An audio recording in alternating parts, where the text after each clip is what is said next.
Hi guys, welcome to our new video on the 3 benefits of stepping back from thinking. We'll get straight into it today. Number 1 is being able to overcome self-limiting beliefs. So with mindfulness and meditation training, we're training in becoming more aware of what serves and more aware of what doesn't serve. So if you're having limiting beliefs arise or negative thinking or thoughts that are just not serving you, we can step back, see it, note it, and let it go. This is such a helpful, useful tool when we're training the mind. The more we do it, the easier it becomes. At first, it might feel really difficult. For instance, you might start in a particular area, you start training, you start meditating, and it's really hard to address these thoughts. But over time, the more you push your comfort zone, the easier it will become. So being able to address the mind, see it for what it is a real useful tool. Overcoming them self-limiting beliefs is essentially your birthright. You understanding that you are not these thoughts that keep arising that are not serving you. You can step back like you're sitting on the side of the road watching the traffic go by and just let them go. So areas of the mind will open up and you begin to see, I don't need to follow all these thoughts. Another really useful thing you can do is inquire.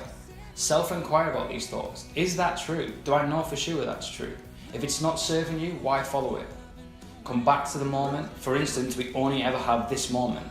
If a thought arises about the past, it's about the past, it ain't happening now. If a thought arises about the future, is it happening now? No, it's the moment, we're here now. So being able to do that on a regular basis, training the mind naturally begins to understand what's going on. Okay, I'm back to the present moment. Is that true? Can I absolutely know that's true? Inquire. Number 2 is greater choice and wisdom. So we've all been there, guys, where you've got a mega long to-do list, right? You set out for the day and you've got a really long list. That might stress you out a little bit. You think, it's a little bit daunting, I've got all these things to do. But the reality, like I've just said, we're always here and now. So with greater choice and wisdom, you can realise there's only one thing I can do at a time. I focus on one thing at a time. For instance, I'm shooting this video, I'm not thinking about what I'm doing next, I'm focusing on this video. Then, once I finish this video, I will then move to the next thing I have planned. But I can only focus on one thing at a time.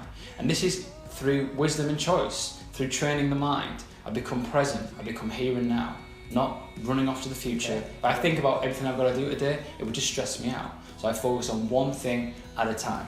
Number 3 is a greater sense of calm and control. So naturally, when we begin to meditate, we start to find a sense of calm and ease. And like I said in previous videos, we want that delicate balance between an alert focus and a calm, restful awareness. So let's focus on the restful awareness part. If we can naturally begin to find calm in the mind, when something arises like a thought or theme that's not serving us, or it feels uncomfortable, or there's a bit of resistance to it, with a calm and at ease mind, we can see it, note it, and let it go. So anything that's not serving you, over time, if you do the work, can stop pulling you around as much. Let's say you're struggling with anxiety, or you're struggling with sadness, or even heavier things, depression. Then the more we inquire, the more we look into it, the more we see it, the more insight opens up, the more we can look at it. Is that true? With a calm, restful awareness, we can note it very lightly and let it pass. And this only gets sweeter, guys. If you start training, it's like anything. If I go to the gym and I want to get really ripped, I'm going to start with small weights. As I slowly do it, I'm going to build the amount I'm lifting.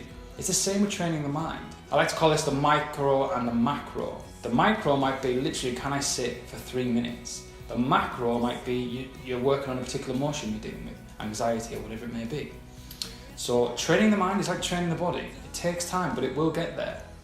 And if you're consistent with it, and you're mindful during your day, that's the whole essence of mindfulness training, then you begin to find the sweet spot. The mind will naturally be at ease, and you can deal with things far more effectively. We want to feel the calm in the storm. That's an unbelievable tool. Let's go to another area. You might have a high intense work environment. If you've got a calm and restful mind in an intense, stressful situation, that's a real strong, useful benefit to have. So that's another really useful, strong benefit mindfulness and meditation has to offer you. So let's quickly recap the 3 we've been through of being able to step back from thought. Number 1, overcoming self-limiting beliefs. Don't always believe them negative thoughts, I'm not worthy, I'm not this. You can note them and let them go. They still may arise, but you can find more space between them and let them go. Number 2 is greater choice and wisdom. We only ever have this moment, one thing at a time. Number 3 was a greater sense of calm and ease in the mind that naturally comes over time with meditation. So thanks for checking out this video, guys. We'll see you in the next vlog. Thank you guys for checking out this video. If you liked it, please leave a comment below and click the subscribe button and join us in this no-nonsense guide to meditation.